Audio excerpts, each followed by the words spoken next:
So hello guys, I am Surbhi and today I'll show you how you can draw grid for your mandala.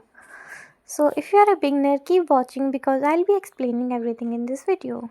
So first we need to find the center of our page. For that we will divide our page in two parts. So grab your scale and then mark at the center of your page. We will do it both sides, horizontally and vertically also. So let's mark at both sides, dividing the page in two parts.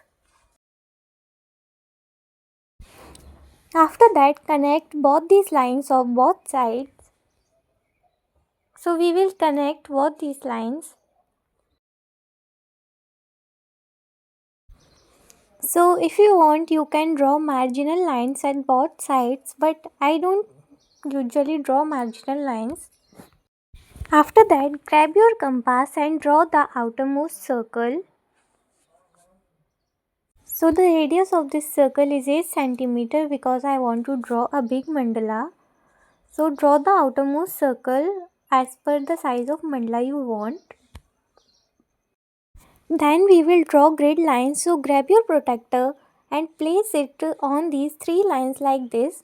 That these three lines of the protector place on these lines correctly. Then mark at a distance of 10. So I am marking at a distance of 10.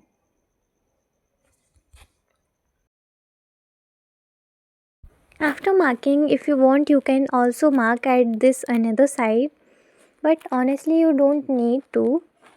So we will connect these lines with the center. So we will draw lines like this, connecting these points to the center like this. So make sure that every line connects with the center.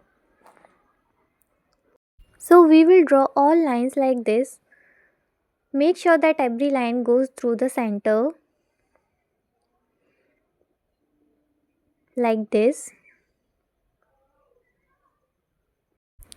You need to draw these lines very carefully because it will help in our mandala to look good. Because if we draw grid carefully, then patterns in our mandala will be uniform. So draw this grid very carefully and we will complete drawing these lines. So let's complete. And if you are a beginner who wants to learn mandala from scratch, you should definitely visit my channel. Uh, on my channel, you will find tutorials from scratch where I explain everything about mandala. So I explain everything like how to draw patterns and petals. So make sure you watch my tutorials. So now our grid is completed and you can draw circles as per your choice and then make patterns. Thank you so much for watching. Bye bye.